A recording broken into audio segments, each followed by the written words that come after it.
I'm Tina Reynolds, 28, adopted daughter of the wealthy Reynolds family. My coffee mug shattered on the marble floor of the five-star Aspen resort as the clerk's words registered. Miss Reynolds, I apologize, but there's no reservation under your name. My sister Amanda's designer heels clicked behind me. I only made reservations for our real family, she announced, smirking. My parents avoided my eyes, pretending not to witness my humiliation. I took a deep breath and straightened my spine. Justice was just beginning. Before I continue my story, let me know where you're watching from in the comments. If you've ever felt like an outsider in your own family, hit that like button and subscribe to hear how I turned this humiliation into the moment that changed everything. My story begins long before that fateful moment at the resort's front desk. I was adopted by Robert and Catherine Reynolds when I was 3 years old. The Reynolds family was old money, real estate development, specifically luxury properties across the Northeast. My father, Robert, inherited the business from his father, and my mother, Catherine, came from a similarly affluent background. They had struggled to have children for years before they had Amanda, who was just 2 when they adopted me. From the outside, we looked like the perfect American family. 2 successful parents, 2 daughters attending the best private schools, family portraits featuring perfect smiles. But inside our sprawling Connecticut home, things were different. Amanda made it clear from day one that she didn't want a sister, especially not one who didn't share her blood. You don't even look like us, she'd remind me whenever we were alone, referring to my slightly darker features compared to their fair complexions. Mom and Dad only got you because they felt sorry for you. As a child, I believed that if I just worked hard enough, achieved enough, they would truly accept me. I graduated top of my class in high school. I earned a full scholarship to Cornell University despite my parents' ability to pay, majoring in business with a focus on marketing. I landed an executive position at a prestigious marketing firm in New York by age 26. Through it all, Amanda's accomplishments were celebrated with lavish parties, while mine earned perfunctory acknowledgments. The annual winter vacation was a 15-year family tradition. Every January, we would escape to some luxurious destination for a week: Vail, Zermatt, Whistler. This year was Aspen at the newly renovated Alpine Retreat, one of the most exclusive resorts in Colorado. I had been looking forward to it for months, especially after landing the Henderson account at work, a client my firm had been pursuing for years. You really pulled that off, my boss had said, visibly impressed. Take that vacation and celebrate. You've earned it. For once, I thought things might be different with my family. During our pre-trip planning call, my mother had actually asked about the Henderson deal. That sounds wonderful, dear, she'd said, though her attention quickly shifted when Amanda announced she was bringing her new boyfriend, a surgeon named James. The first warning sign came when Amanda took charge of all the booking arrangements. I'll handle everything, she insisted during our family Zoom call. I know someone at the resort who can get us the best rooms. I had offered to help. After all, event planning was part of my job, but was quickly shut down. You're busy with work, Tina, my father said dismissively. Let Amanda handle it. The second warning came 3 days before departure when I called to confirm our flight details. Oh, we had to change our flight, my mother said, sounding slightly uncomfortable. There was an issue with the booking. We're leaving Thursday morning now. I couldn't rearrange my schedule that quickly. I had an important client meeting on Thursday that couldn't be moved. That's fine, I assured her. I'll take a later flight and meet you there. My mother's relief was palpable. Perfect. We'll see you at the resort then. Looking back, I should have seen it coming. The changed flight. Amanda handling the bookings. My parents' awkward tone whenever I mentioned the trip in our final calls. But I'd spent a lifetime giving them the benefit of the doubt, believing that deep down, they considered me as much their daughter as Amanda. The night before my flight, I received a text from Amanda with the resort details. Just an address and check-in time. No room number, no confirmation code. When I asked for my reservation information, she simply wrote back, "Just give them your name at the front desk." I packed my nicest clothes for this trip, cashmere sweaters, designer boots I'd saved for months to buy, the pearl earrings my parents had given me for my 25th birthday, while Amanda had received a car. Despite everything, I still desperately wanted to fit in with them, to be seen as belonging in their world. That Thursday, I sat through my meeting, nailed the presentation, and rushed to the airport, filled with a familiar mixture of hope and anxiety about spending a week with my family. The flight to Aspen was bumpy with winter turbulence, but I barely noticed. I was rehearsing conversations in my head, ways to share my recent success, without sounding like I was bragging, topics to discuss with James to make a good impression for Amanda's sake. I believed, as I always had, that this time might be different. This time, they might finally see me as a true Reynolds. The Alpine retreat was even more impressive than the photos Amanda had sent to our family group chat. Nestled against the backdrop of snow-capped mountains, the main building rose like a modern castle of glass and stone. Lamborghinis and Bentleys lined the circular driveway, attended by valets in crisp uniforms despite the January chill. My Uber driver whistled as we pulled up. "Fancy digs," he commented, helping me with my luggage. "You must be doing something right in life." I smiled weakly, suddenly feeling underdressed despite my carefully selected outfit. "Family vacation," I explained, over-tipping him out of nervousness.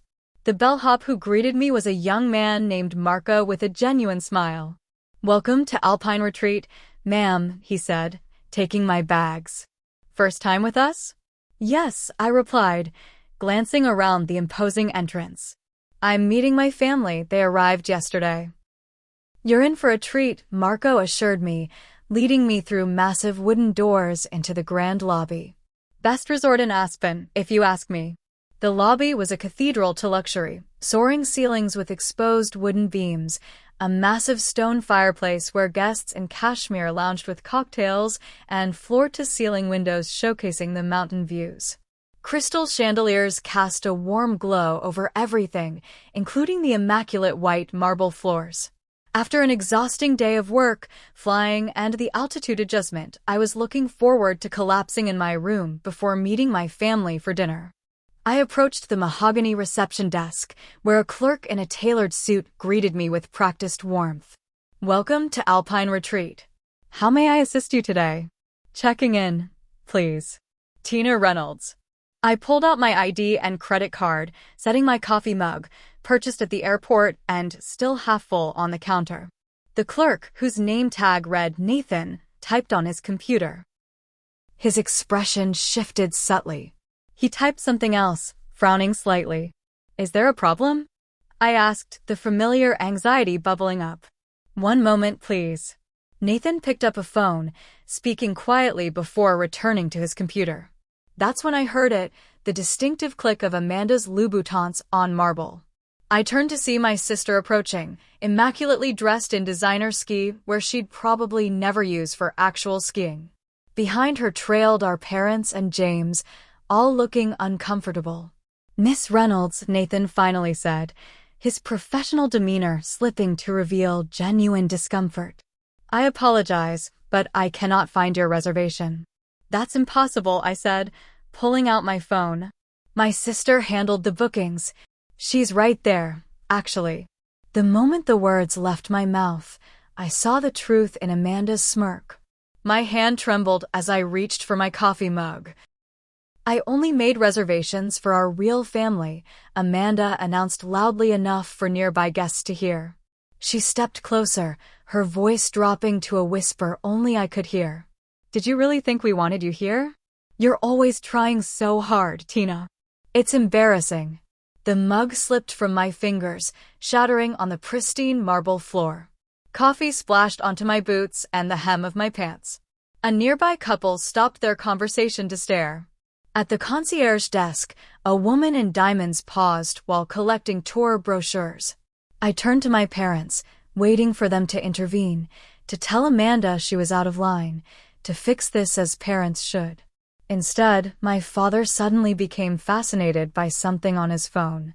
My mother adjusted her scarf, turning slightly away as if she'd spotted someone she knew across the lobby. "Mr. and Mrs. Reynolds," Nathan said, clearly recognizing them. "Is Miss Tina part of your party?"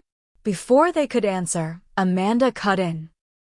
"There was a misunderstanding. Tina decided last minute to join us, but the resort is fully booked for the conference this week." She turned to me with false sympathy. "We tried to tell you it wasn't a good time, remember? They had done no such thing." Every cell in my body wanted to flee, to escape the stares, the humiliation, the familiar pain of being the outsider. A staff member appeared with a small broom and dustpan for the broken mug, murmuring apologies as if the mess were his fault. "I can try calling some other hotels in the area," Nathan offered kindly, clearly seeing through the situation. "January is our busy season, but there might be cancellations." My father finally spoke, not quite meeting my eyes. "That would be helpful, thank you." Not, "This is unacceptable, my daughter needs a room here with us." Not, "There must be some solution." Just an acceptance that I would be staying elsewhere if I could find accommodation at all during peak season. I felt something shift inside me. 25 years of trying to be good enough, of excusing their behavior, of telling myself that family was family no matter what. In that moment, watching my mother's averted gaze and my father's discomfort and Amanda's barely concealed triumph, something hardened in my chest. "No," I said, my voice steadier than I felt. "Don't bother." Nathan looked up, surprised. My family froze. "Tina, don't be dramatic," Amanda sighed. "We'll figure something out for you. Maybe a hotel in town. James and I could drive you." I said no. I straightened my spine and looked directly at Nathan, ignoring my family completely. "Thank you for your help, but I'll make my own arrangements." I turned to leave, then paused, addressing my parents directly for the first time. "Enjoy your family vacation." I walked away, feeling their eyes on my back, hearing Amanda's hissed, "See what I mean?" to James. The humiliation burned through me, but something else was building too, a quiet, cold fury I'd never allowed myself to feel before. Outside in the crisp mountain air, I pulled out my phone, fighting back tears that would only freeze on my cheeks. I had no idea where I would go or what I would do, but one thing was certain: I was done trying to earn a place at the Reynolds family table. I couldn't face calling another hotel yet. Instead, I asked the valet to store my luggage and directed my shaky legs toward the resort's bar, an intimate space with a roaring fireplace and mercifully dim lighting. I chose a corner table facing away from the entrance, not wanting to see my family if they passed by. "Manhattan, please," I told the server. "Make it a double." As the warmth of the whiskey spread through my chest, I began to think more clearly. I had options. I had my own money. I wasn't a helpless child dependent on the Reynolds' goodwill anymore. I could book a flight back to New York tonight, or find a hotel in town, or even rent a car and drive to Denver. "Is this seat taken?" A woman's voice interrupted my planning. I looked up to see an elegant woman in her mid-40s, with silver-streaked dark hair and intelligent eyes. Something about her seemed familiar, though I couldn't place her. "No, please," I gestured to the empty chair, hoping my face didn't betray the emotional storm I'd just weathered. "Lauren Walker," she introduced herself, extending a manicured hand. "I couldn't help noticing you in the lobby earlier. That was quite a scene." My cheeks burned. "You saw that?" "Hard to miss," she said, signaling the server. "Some families excel at public drama. I find it's rarely the fault of the person walking away." The name clicked into place. "Wait, Walker as in Walker Hospitality Group? You own this resort." She smiled. "Among others. You have me at a disadvantage, MS. Reynolds. Tina Reynolds." I hesitated before adding, though apparently not Reynolds enough for a room reservation. Lauren's eyebrows rose slightly. Robert and Catherine's daughter. I met them at the welcome reception last night." They mentioned their daughter Amanda and her boyfriend, but not you. Of course they hadn't. I stared into my drink. Family can be. Lauren searched for the word. Complicated. Especially families with resources. You sound like you speak from experience, I observed. Let's just say I understand complicated family dynamics. She sipped her martini. So what will you do now? I sighed. Find a hotel in town, I guess. If there's anything available. Lauren studied me for a moment. As it happens, we had a last-minute cancellation in one of our executive suites.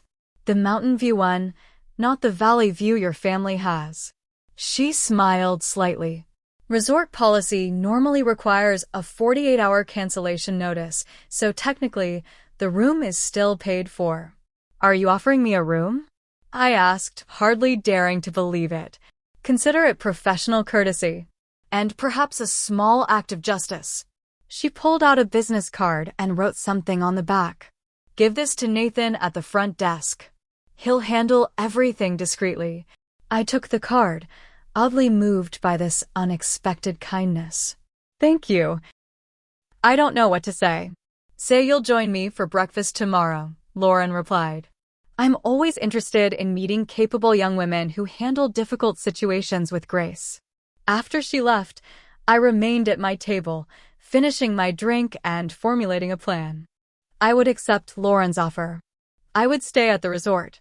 But I wouldn't tell my family where I was staying or seek them out. If they wanted to treat me as less than, I would simply remove myself from the equation. When I approached the front desk again, Nathan recognized me immediately. I handed him Lauren's card. Ms. Walker spoke with you, he said, visibly relieved. I'm so sorry about earlier. Let me get you set up right away. 20 minutes later, I was settling into a stunning suite twice the size of my New York apartment.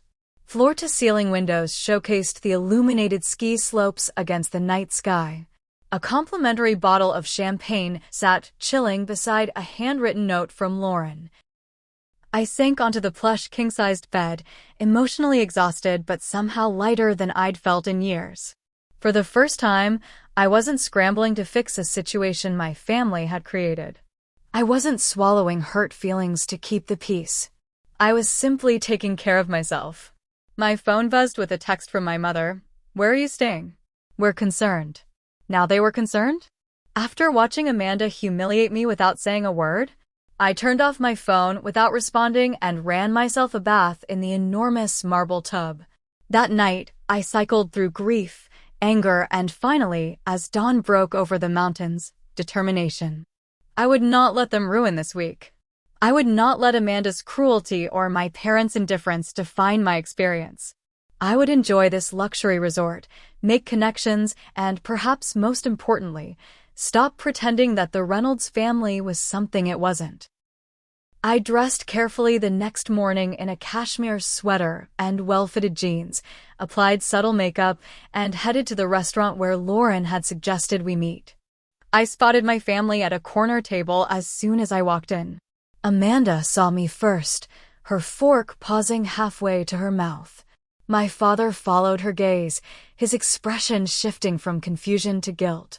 My mother half rose from her seat. I nodded politely in their direction, but continued walking to where Lauren sat waiting. You look well rested, she commented as I joined her. Decision made? Decision made, I confirmed. I'm staying. Good. She smiled. The Eggs Benedict here is exceptional. From the corner of my eye, I could see my family whispering, Amanda gesturing animatedly. I focused on Lauren instead, who was telling me about the resort's history and her plans for expansion. After breakfast, my mother intercepted me near the restrooms. Tina, where are you staying? We were worried when you didn't answer our texts. I found accommodation, I said simply. Look, there was a misunderstanding with the reservations, she began, the familiar excuses already forming. Amanda thought. It wasn't a misunderstanding, Mom, I interrupted gently. Amanda was very clear about only making reservations for her real family. My mother flinched. She shouldn't have said that. Your father and I, we don't think. But you didn't say anything, I pointed out. You never do when Amanda treats me like an outsider. It's okay though. I'm an adult. I've made my own arrangements. Will you join us for dinner tonight? She asked, looking genuinely distressed. Your father feels terrible. I considered it briefly. Not tonight. I have plans. Maybe later in the week. It wasn't entirely a lie. I planned to explore the resort and get my bearings. What surprised me was how good it felt to say no, to not immediately accommodate their belated attempts at inclusion. As I walked away, I caught a glimpse of Amanda watching from their table, her expression a mixture of irritation and disbelief. For once, her attempt to exclude me had failed, and she clearly hadn't expected me to handle it with such composure. I smiled to myself as I headed outside to the terrace, ready to begin my first day of genuine independence. The Alpine retreat offered endless amenities, a world-class spa, multiple restaurants, boutique shops, and of course, prime access to the ski slopes. I'd never been much of a skier, unlike Amanda who had competed in collegiate competitions, but the resort offered beginner lessons I decided to try. My instructor, Kai, was patient and encouraging. You have good balance, he commented during our morning session. Most beginners spend more time in the snow than on the skis. By lunchtime, I was navigating the bunny slope with growing confidence. Flushed with exercise and pride, I stopped at the slopeside cafe for a sandwich. A group of women approximately my age invited me to join their table when they saw me looking for a seat. First time at Alpine? Asked one named Rachel, offering me the chair beside her. Yes, I replied, deliberately omitting any mention of my family situation. The resort is incredible. We come every January, said another woman, introducing herself as Danielle. Girls' trip tradition since college. Are you here for the Women in Business conference? I wasn't, but the mention caught my interest. There's a conference happening? 3-day event starting tomorrow, Rachel explained.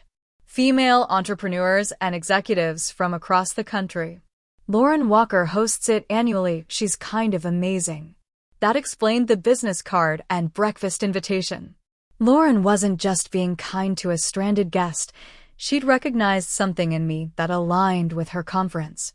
Back at the resort that afternoon, I ran into Nathan from the front desk, now off duty and dressed casually. Enjoying your stay, Ms. Reynolds? He asked with genuine warmth. Please call me Tina. And yes, surprisingly, I am. Ms. Walker doesn't often take a personal interest in guests, he commented. You must have impressed her. I'm still not sure why, I admitted. We barely spoke. Nathan smiled knowingly. She has a sixth sense about people. Before owning resorts, she built a tech company from nothing. Sold it for millions and started over in hospitality because she wanted to create spaces where people feel valued. He paused. Something tells me you understand the importance of that. That evening, I received an envelope under my door containing a formal invitation to the Women in Business Conference opening reception. I hesitated only briefly before deciding to attend. My family thought I was here for a vacation, but perhaps there was something more valuable to be gained. The reception was held in the resort's grand ballroom, transformed with elegant lighting and ice sculptures. Women in cocktail attire mingled with purpose, exchanging business cards, sharing ideas, building connections. I felt simultaneously out of place and strangely at home. Lauren spotted me hovering near the entrance and waved me over to her group. Everyone, this is Tina Reynolds, marketing executive from New York. Tina, meet Sophia Chin, tech founder, Amara Johnson, finance guru, and Rita Mendez, my head of operations. I shook hands, slightly dazed at being introduced as a peer to these accomplished women. I'm not actually registered for the conference, I admitted quietly to Lauren. You are now, she replied. I took the liberty of adding you to the list. Consider it part of your room package. Throughout the evening, I found myself engaged in stimulating conversations about marketing trends, digital strategies, and business challenges. For once, No one was comparing me to a more favored sibling or questioning my place at the table. These women were interested in my ideas, my experiences, my perspective. The Henderson account? Amara raised her eyebrows when I mentioned my recent win. That's a major get. They're notoriously selective. Tina's being modest, Lauren interjected. Securing a client like Henderson requires exceptional strategy and presentation skills. Around midnight, as the reception wound down, my phone buzzed with multiple messages from work. Our biggest client was facing a PR crisis that threatened to spill over into the weekend news cycle. Despite being officially on vacation, I found myself stepping into a quiet corner to call my team. "We need to get ahead of this before the morning shows," I told my assistant, slipping naturally into problem-solving mode. "Draft a statement emphasizing the company's immediate response and preventative measures. I'll review it in 20 minutes. For the next 2 hours, I worked remotely with my team, crafting a strategy to contain the situation. When I finally looked up from my phone, I realized Lauren had been observing me from across the room. "Crisis management?" she asked, approaching with 2 glasses of water. "A client situation," I explained, accepting the water gratefully. "Should be stabilized now." "You didn't hesitate," she noted. "Vacation interrupted, middle of the night, you just handled it." I shrugged. "It's my job." "It's more than that," Lauren corrected. "It's ownership. Responsibility. Not everyone has that instinct, especially when they could easily defer to someone else." As I headed back to my suite in the early morning hours, I passed the resort's main restaurant and spotted my family having a late dinner. Amanda was gesturing dramatically about something while my parents nodded along. James looked bored. None of them noticed me walking by, and for the first time, I felt no impulse to join them, no ache to be included. My phone buzzed with a text from my mother. "Haven't seen you all day. Are you still at the resort?" I replied simply, "Yes. Busy day. Good night." What I didn't tell her was that I'd spent the day building connections with people who valued me for exactly who I was, not who they wished I would be. For the first time in my life, I understood that family could be chosen, not just born into. The next morning, I attended the conference's opening session, where Lauren delivered a keynote on authentic leadership. Afterwards, she introduced me to several resort investors who happened to be looking for marketing expertise for their portfolio companies. "Tina has a gift for translating brand values into compelling campaigns," she told them. "You should hear her thoughts on experiential marketing for luxury properties." By lunchtime, I had 3 business cards with invitations to continue conversations about potential consulting work. As I was adding their contact information to my phone, I glanced up to see my family entering the dining room. Amanda spotted me immediately, her eyes narrowing at the sight of my conference badge. My father approached my table while my mother and Amanda found seats. "Tina, we've been trying to reach you. What's this conference thing?" "A fortunate coincidence," I replied. "Lauren Walker invited me to participate." "Lauren Walker?" His eyebrows rose. "The owner? How do you know her?" I smiled. "We connected the evening I arrived." Before he could respond, Lauren herself appeared at my side. "Robert, I see you found my guest of honor. Tina has been making quite an impression on my investors." She turned to me. "Still on for the panel discussion this afternoon? Your insights on digital strategy would be valuable." I hadn't known about any panel, but I nodded smoothly. "Wouldn't miss it." My father looked between us, clearly reassessing something in his mind. "I didn't realize you two were acquainted." "Your daughter is quite impressive," Lauren told him. "You must be very proud." He cleared his throat. "Yes, of course." As they continued talking, I noticed Amanda watching us from across the room, her expression a mixture of confusion and annoyance. My mother was making her way over, curiosity evident in her expression. For the first time in my life, I was being seen by my family, really seen, not as the adopted daughter struggling to belong, but as a capable professional with valuable connections and skills. The irony wasn't lost on me that it took a stranger's recognition to make them look at me differently. Lauren excused herself to greet other guests, and my mother arrived at our table. "Darling, we've been so worried. You've hardly been in touch." "I've been networking," I explained, gesturing to my conference badge. "It's been unexpectedly productive." My father, still processing the interaction with Lauren, asked, "How exactly did you end up with a room here? The resort was supposedly fully booked." I met his gaze steadily. Sometimes people recognize value where others don't. The impact of my words wasn't lost on him. He had the grace to look uncomfortable. "We'd love for you to join us for dinner tonight," my mother pressed. "Amanda has reservations at that exclusive restaurant on the mountain." "What's it called, Robert?" "The Summit," he supplied. "The one that requires booking months in advance," my mother added. I smiled. "Actually, I'm having dinner with Lauren and some conference attendees tonight. Perhaps another time." As I walked away, I heard Amanda's voice, louder than necessary. "Since when does Tina know important people? She's probably just serving drinks at their event." Once, that comment would have wounded me deeply. Now, it merely confirmed what I'd always known but never fully accepted. Amanda's treatment of me had never been about anything I did or didn't do. It was about her own insecurities, her fear that if I were truly accepted, somehow her position would be diminished. And for the first time, I realized her opinion of me didn't matter anymore. By the third day of the conference, word had spread about my successful handling of the Henderson crisis. Several attendees sought me out to discuss crisis management strategies for their own businesses. I found myself energized by these interactions, professional recognition based solely on merit, without family politics clouding the picture.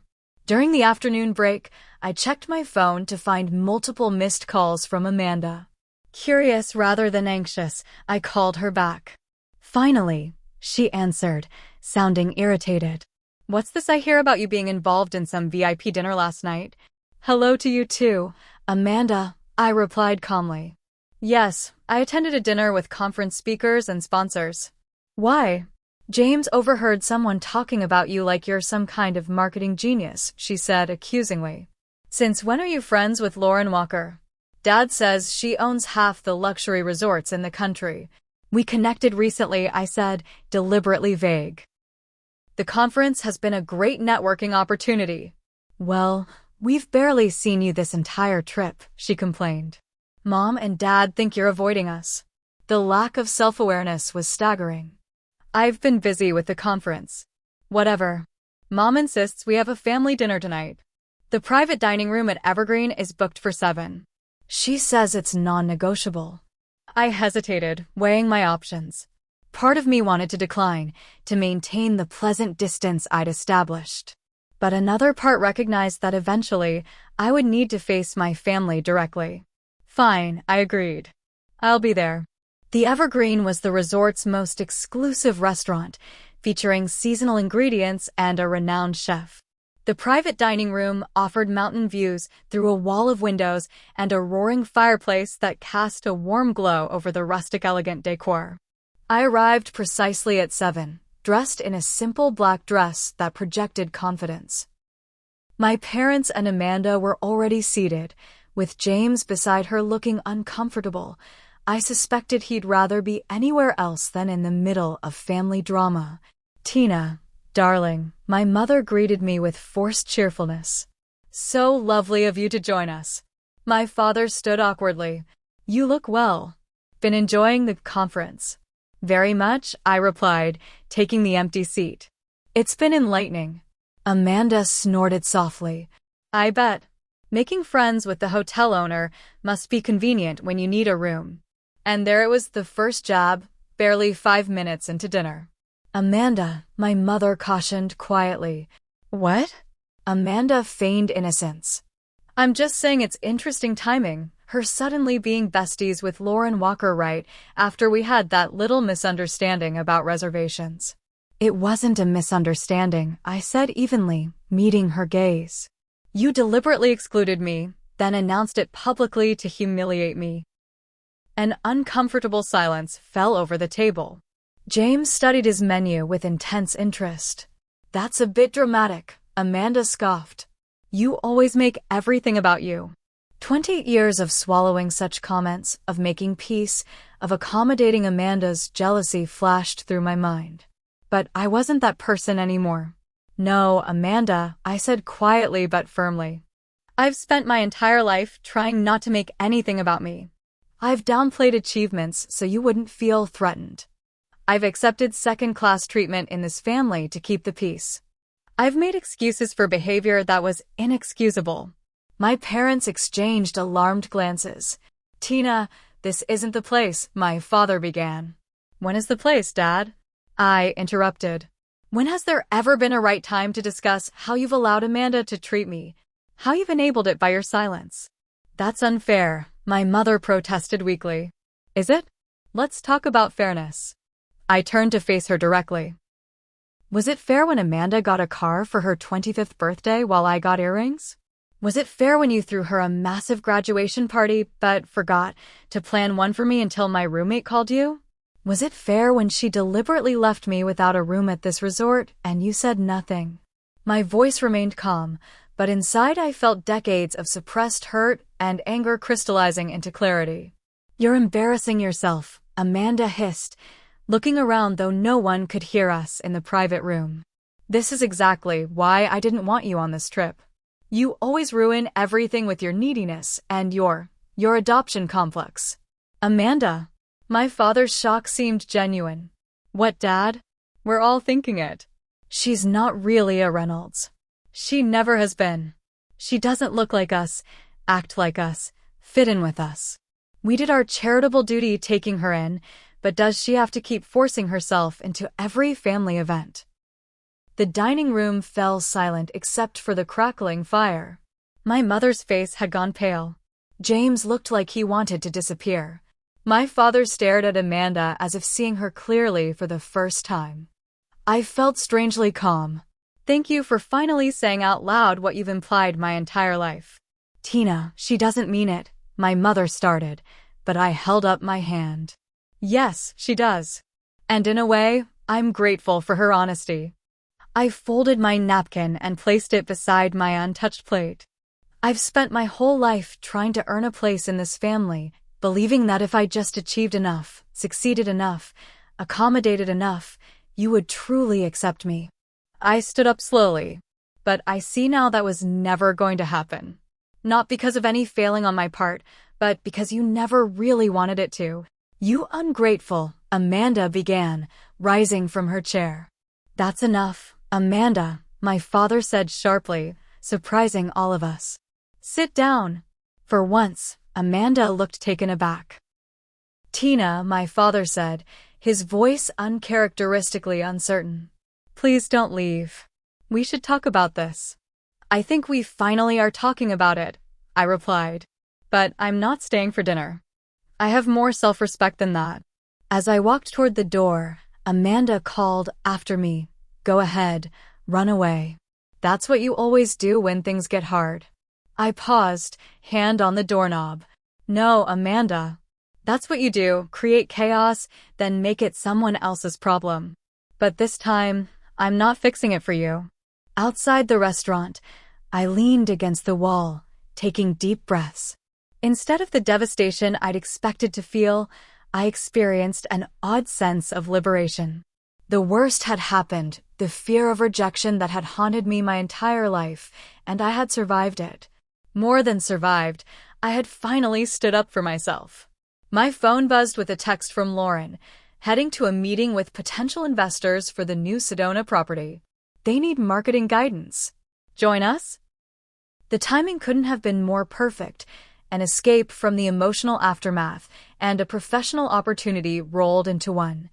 I texted back my acceptance and headed toward the conference center, leaving the wreckage of family dinner behind me.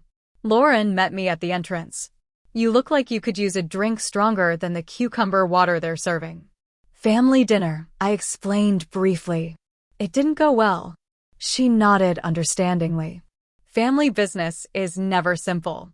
Ready to talk about something else for a while?" "More than ready," I confirmed, straightening my shoulders and following her into the meeting room. The investors turned out to be a partnership group looking to develop luxury eco-resorts across the Southwest. For the next 2 hours, I focused completely on their vision, offering insights on marketing sustainability to luxury travelers without sacrificing brand exclusivity. She gets it, one investor said to Lauren. Exactly what we've been trying to articulate. It was nearly midnight when my phone lit up with a message from my father. We need to talk. It's important. Please. Something in the simplicity of the message, so unlike my father's usual formal texts, made me pause. After a moment's consideration, I replied, tomorrow morning. Coffee at the lobby cafe, 9 a.m. Whatever came next with my family, I would face it on my terms, in a public place, with clear boundaries. The old Tina would have rushed to smooth things over, to make everyone comfortable at her own expense. But that Tina had checked out the moment my coffee mug shattered on the marble floor 4 days ago. I arrived at the cafe 10 minutes early, selecting a table with a clear view of the entrance and ordering a latte to steady my nerves. My father appeared exactly at 9, alone and looking uncharacteristically disheveled. Thank you for meeting me, he said, sitting down heavily. He looked older than I remembered, the lines around his eyes deeper. You said it was important, I replied neutrally. He nodded, fidgeting with a sugar packet. After you left last night, things escalated. Your mother and I had words with Amanda. Serious words. James took her back to their room when things got too heated. I waited, not offering the easy forgiveness he seemed to be seeking. Tina, there's something you should know. He leaned forward, lowering his voice. The Reynolds Group is in negotiations with Walker Hospitality. Has been for months. We're hoping to partner on their new development in Sedona. This was unexpected. You're doing business with Lauren? Trying to. The deal's not finalized.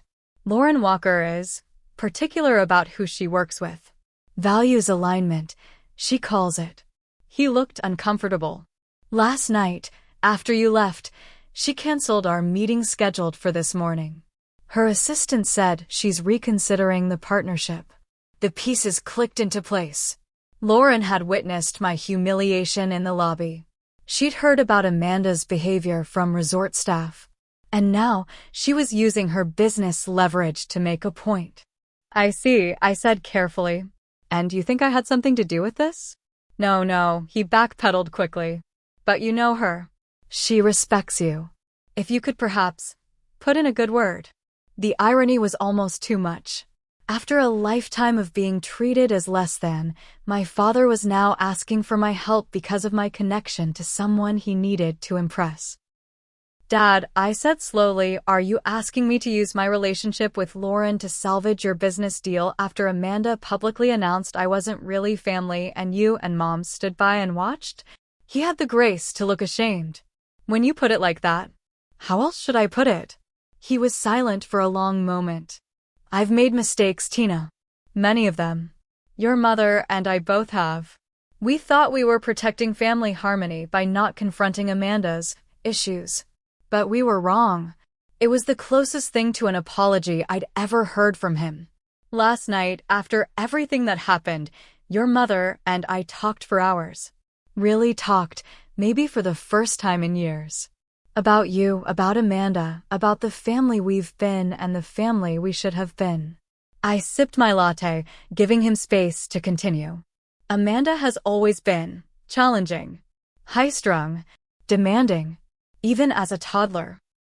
When we adopted you, we thought having a sister would help her learn to share, to think about someone besides herself. He shook his head ruefully. Instead, she became more possessive, more insecure.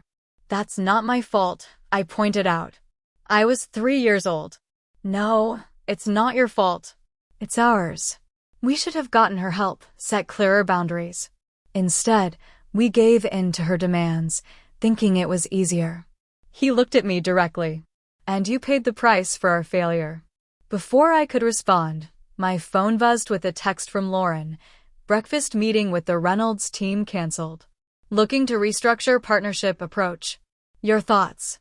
I showed my father the message. Looks like you have a problem. Tina, he began, desperation edging his voice. This deal is important. Very important. The family business.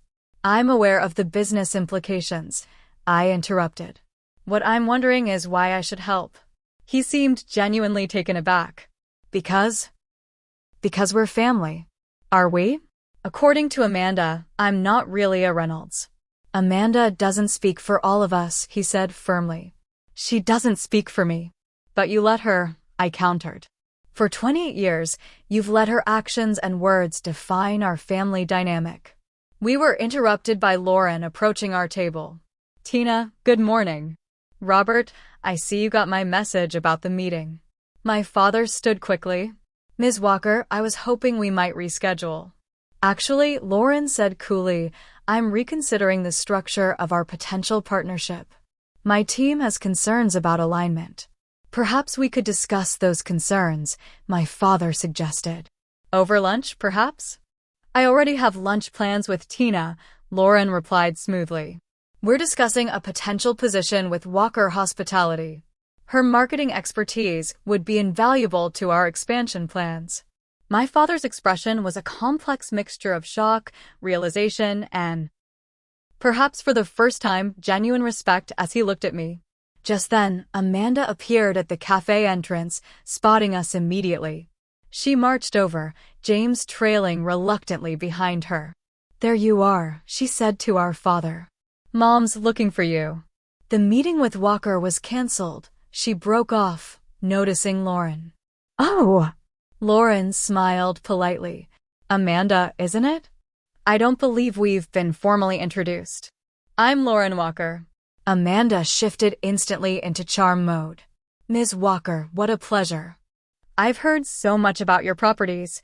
This resort is absolutely magnificent. Thank you, Lauren replied. I understand you handled the reservations for your family's stay. Amanda faltered slightly. Yes, there was a slight confusion with the booking system. No confusion, Lauren corrected her. My system shows exactly what was requested. 3 rooms, specifically excluding Tina Reynolds. She turned to my father.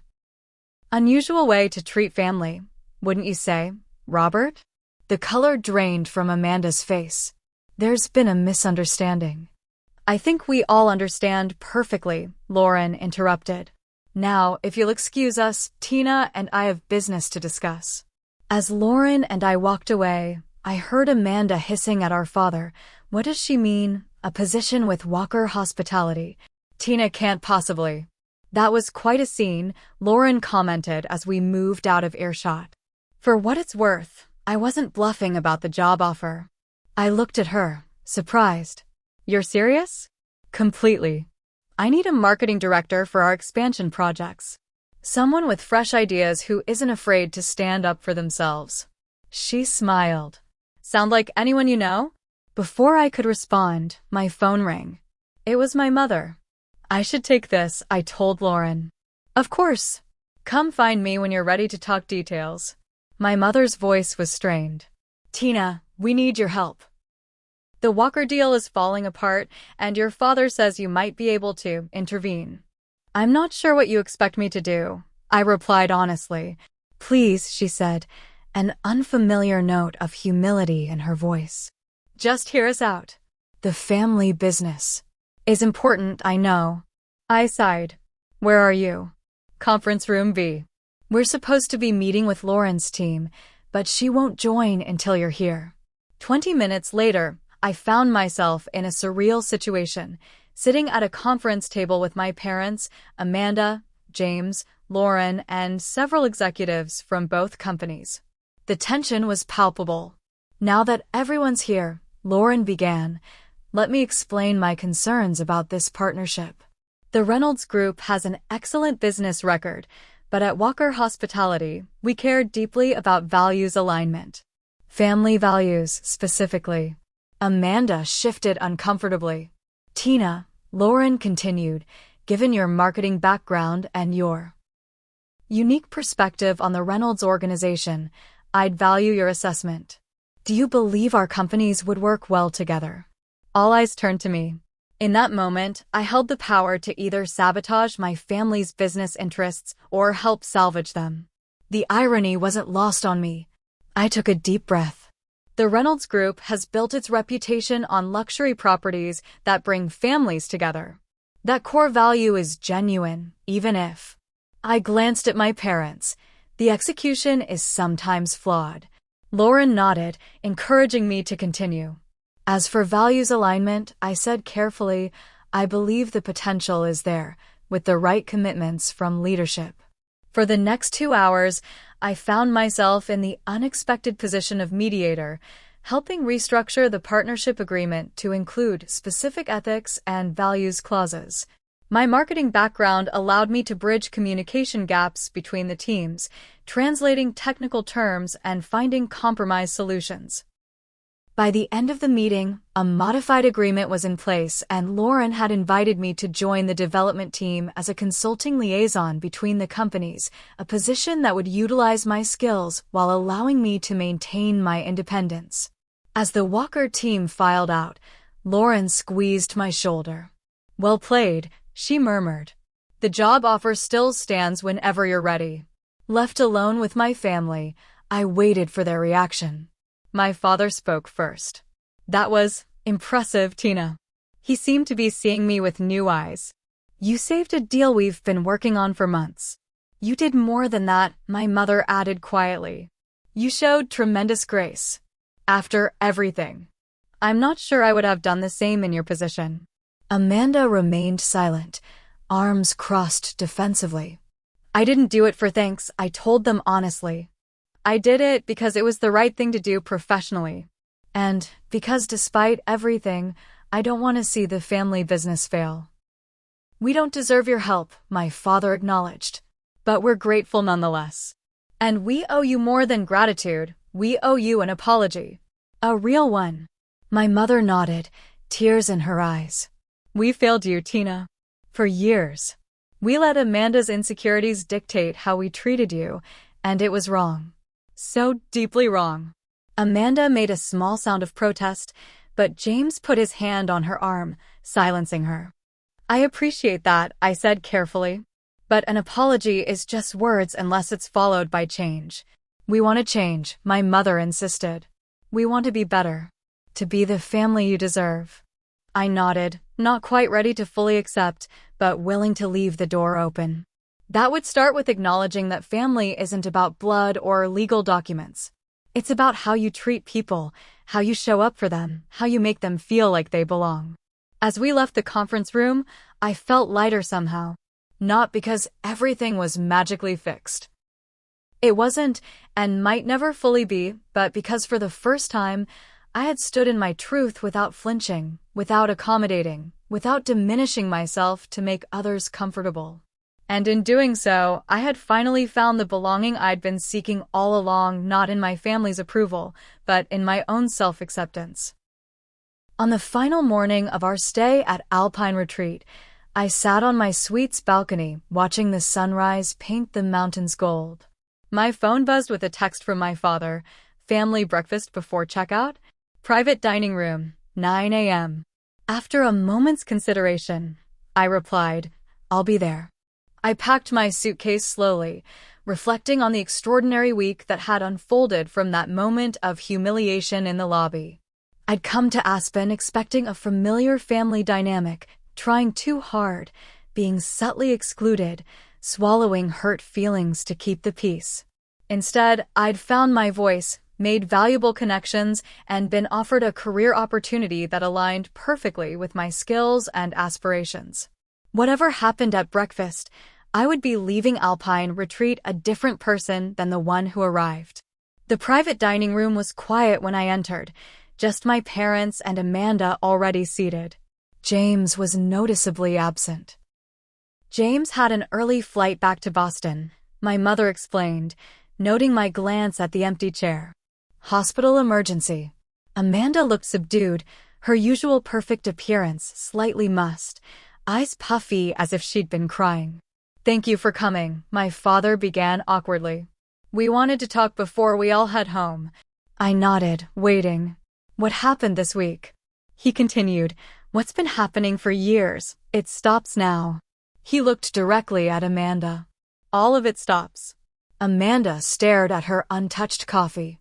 I've been seeing a therapist, she said abruptly. Since last year. I haven't told anyone.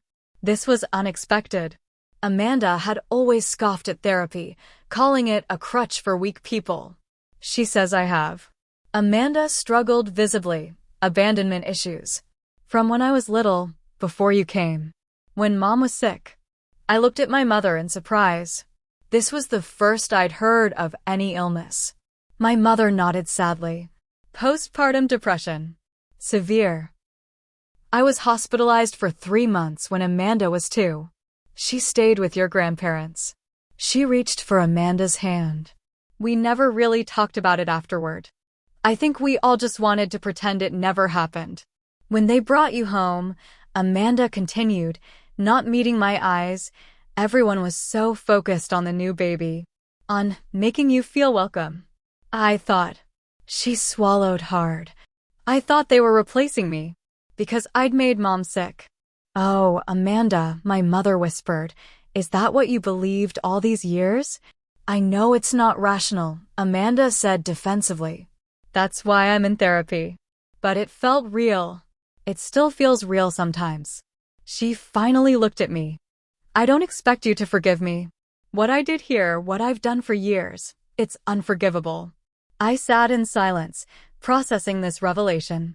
It didn't excuse Amanda's behavior, nothing could, but it offered context I'd never had before.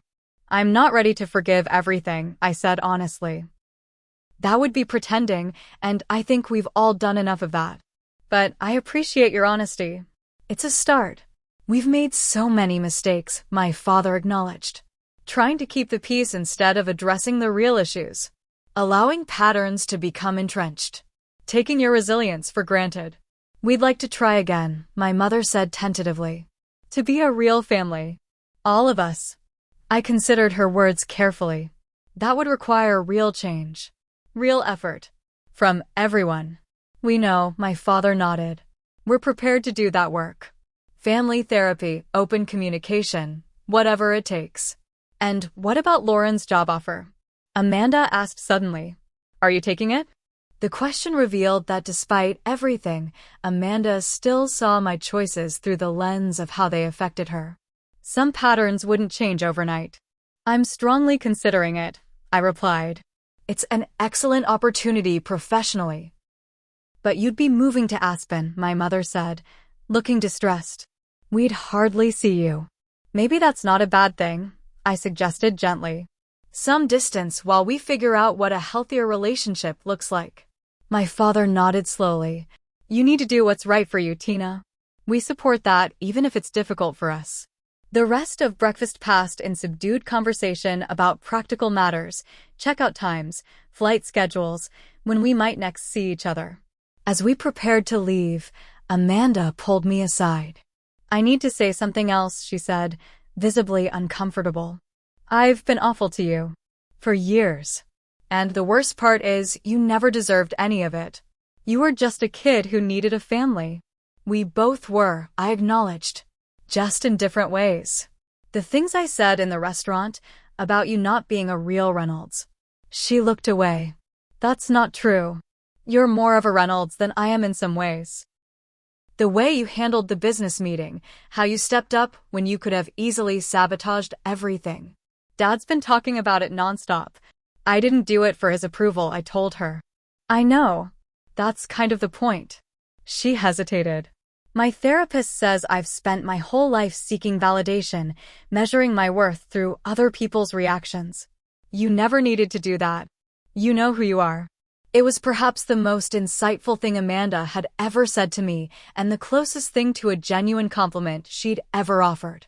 Thank you for saying that, I replied simply.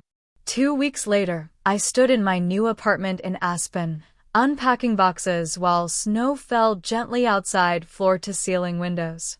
The view of the mountains never failed to take my breath away, a daily reminder of how much my life had changed in such a short time. My first day at Walker Hospitality had confirmed I'd made the right decision professionally. Lauren had introduced me to the marketing team as the executive who impressed me so much I created a position for her. My ideas were welcomed, my expertise valued, my perspective sought out. My phone rang with a video call from my parents. I answered to see them sitting together on the sofa in our Connecticut home. "We just wanted to see how you're settling in," my mother explained, her eyes taking in the boxes visible behind me. "Still unpacking," I told them, "but it already feels like home." "The mountains suit you," my father observed. "You look at peace." "I am," I realized, surprised by the truth of it. "It feels right being here." "We started family therapy yesterday," my mother volunteered. "Just the first session, but it was revealing." "Amanda cried," my father added, sounding bewildered. "I don't think I've seen her cry since she was a teenager." "How are you feeling about it?" I asked carefully. "Uncomfortable," he admitted, "but necessary. Long overdue." After we said goodbye, I returned to unpacking, placing framed photos around my new living space. Unlike my New York apartment, which had featured very few family pictures, I deliberately included several, not just the perfect posed portraits, but candid moments that captured genuine connection. A photo of my college graduation, my mother's arm around my shoulders. A Christmas morning when my father had taught me to use the camera he'd given me. Even one of Amanda and Mia's children, heads bent together over a puzzle. These moments had been real, even if they'd existed alongside the painful ones. By acknowledging both, I was creating a more honest narrative of my life, one that neither idealized my family nor defined me solely through their treatment of me. That evening, I received an unexpected text from Amanda. "Found this while cleaning out my closet. Thought you might want it." Attached was a photo of a crayon drawing clearly made by a child. Two stick figures holding hands, one taller than the other, with Amanda and Tina written in wobbly letters across the top. I remembered drawing it shortly after being adopted, desperately wanting my new big sister to like me. I hadn't known Amanda had kept it all these years. I texted back, "Thank you for saving this." Her response came quickly. "I'm trying to remember why I loved you back then, before I let fear mess everything up." The therapist says that's important. Progress would be slow and imperfect. Boundaries would need to be maintained. Trust would need to be rebuilt gradually, if it could be rebuilt at all. But for the first time, I felt hopeful that my family relationships might evolve into something healthier, not because I was trying harder to fit in, but because they were finally acknowledging the need for change. In the meantime, I was building a life that reflected my values and utilized my strengths. I was creating connections based on mutual respect rather than obligation. I was choosing my path rather than following one designed to win approval I shouldn't have needed to earn in the first place. The journey had begun with a shattered coffee mug and public humiliation. But it had led to something I'd been seeking my entire life without realizing it, not belonging in someone else's definition of family, but the freedom to define family on my own terms. Have you ever had to set boundaries with family members who didn't treat you with respect? What helped you find the courage to stand up for yourself? Share your experiences in the comments below. Your story might help someone else finding their own voice. And if this story resonated with you, please like, subscribe, and share with someone who might need to hear that sometimes the greatest act of self-love is walking away from those who don't value you properly. Thank you for listening, and remember, family is defined by love and respect, not just blood or legal documents.